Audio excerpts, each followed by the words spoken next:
Hey there, friends. Meteorologist Shane Smith here with you. By the time you're watching this video, it's likely going to be Thursday, September 4th, 2025. I hope you're doing well. And the weather is about to turn a little bit to the active side after a extended period of some drier weather the last few weeks.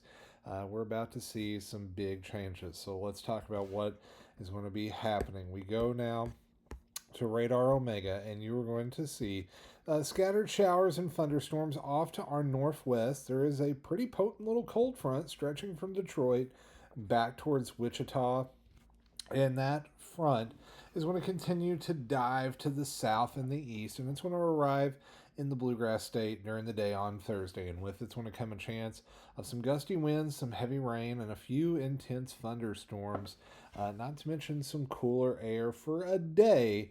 But then we'll see those temperatures quickly rebound. Now, we do have a marginal risk of severe weather for most of eastern Kentucky on Thursday. Once again, that's a 1 out of 5 on the severe weather scale.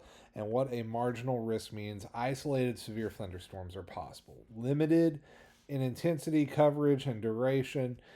There are going to be a few that may barely spark up over that 58 mile per hour wind requirement for a severe thunderstorm. But I'm not expecting widespread severe weather. I'm not expecting like a big outbreak style. In fact, we can go ahead and take a look at the HRRR model and see how things play out. We'll likely see some thunderstorms develop overnight ahead of the front. Those will likely be in the Lexington metro area and along the northern extent of I 75 about 5 or 6 o'clock in the morning, extending back towards E Town.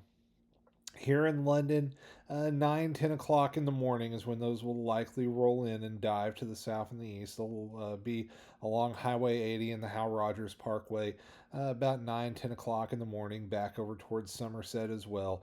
And we'll see thunderstorms persist through the afternoon and early evening hours into eastern Kentucky. I think everything should begin to die down once the sun sets tomorrow and that front passes on through. And then as we go into Friday evening, we will likely see another round of showers and storms develop in the evening as our next front comes through. As far as how strong the winds could be, we'll go ahead and take a quick look at the HRRR model, and you're going to notice a few gusts pushing 30 to 40 showing up. This is not going to be a huge wind event, but a few of those storms may pop up over severe limits, and I think we'll see a little bit more widespread, steady, strong wind Friday into Saturday. And you'll notice even some of those storms on Friday showing a little stronger wind characteristics on that run of the HRRR model. And you'll see precipitation lingers into Saturday morning as we switch over to the European model. That second front not going to quite cross the area until late in the day on Saturday. That's when we'll finally see those rain chances drop down Saturday morning into Saturday afternoon. And then by Sunday, we should expect mainly dry conditions, and I suspect that will persist through early next week. But the overall pattern continuing to look cooler than average. You'll see behind that first front a reinforcing shot of cooler air. We're going to rebound for one day, get back up around normal on Friday. We should see highs about in the mid 80s. And then that second shot of cold air comes in and just continues to funnel into the Ohio Valley. We've been running cooler than average for more than the last week or so, and that trend looks like it's going to continue at least through most of next week. We may finally start to see the pattern ease off a little bit going into the week of the 15th.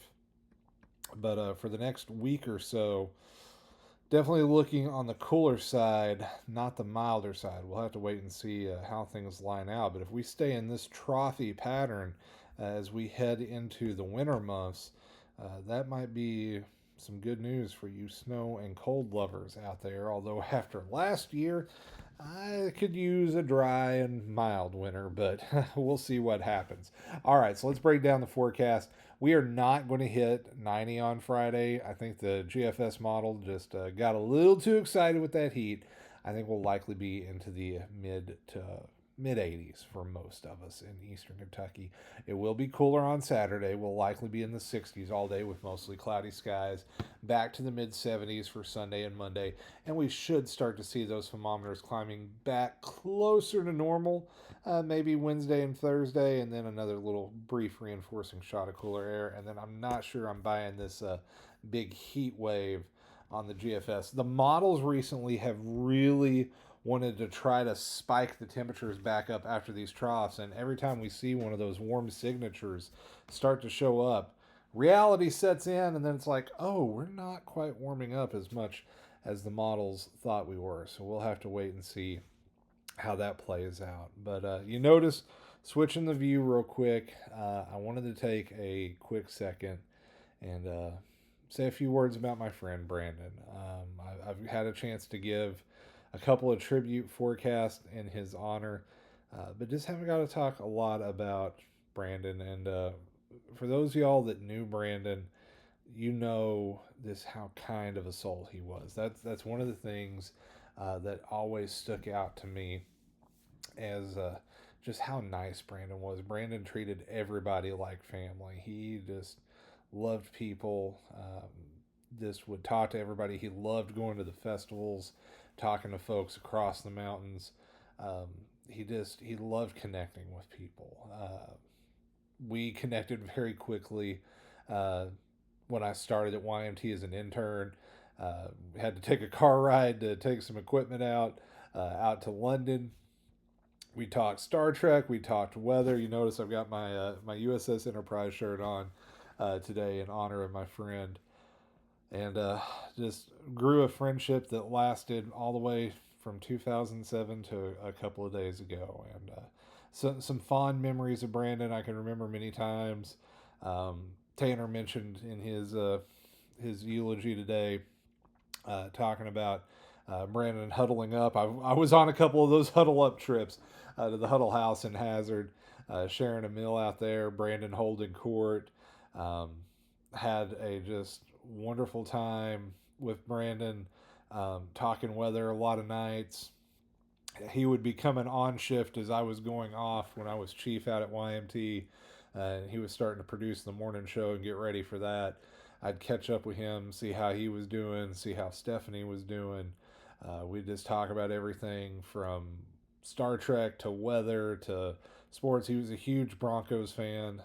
That year the Broncos won the Super Bowl, he was just ecstatic. He was so happy.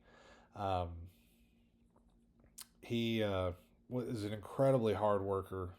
I can remember times me and him stayed at the station for days at a time, and you knew it was bad if he was staying at the station for more than 24 hours in a row. And I know I reached out to him after the flooding in 22, and he was just so deeply hurt by all the folks that were lost in that flood. And I know he tried his darndest to reach as many people as he could. I know he saved probably hundreds, if not thousands, of lives that night. But that was Brandon. He was one of the best weathermen I've ever known. He was a true friend. He was loyal. He was caring. He was passionate about what he did. And I'm going to miss him. I'm going to miss my friend quite a bit. But we got to carry on. We're going to keep on going on this side of eternity. And we still got some weather to track. And we're going to do that while we remember our friend. And I'm going to continue to serve Eastern Kentucky because I know that's what Brandon would want. He would want to make sure the folks in the mountains are taken care of. And that's what I'm going to do. So thank you guys so much for checking out this video. I know not quite just all weather, but wanted to throw a little personal update in there tonight. And just wanted to let you guys know that I love y'all. I appreciate everybody that watches this. I'm happy to be able to share this some on social media, on Facebook and on YouTube. And I'm going to keep on tracking the weather. Not just because I loved it, but because I know my good buddy loved it. And there was nothing more that we enjoyed doing together than working together and taking care of you folks out there. So I'm going to wrap this one up. I'm meteorologist Shane Smith. I will be sure to send updates as I can tomorrow as it is warranted. And I hope you take care and stay weather aware, friends. God bless, and we'll see you next time.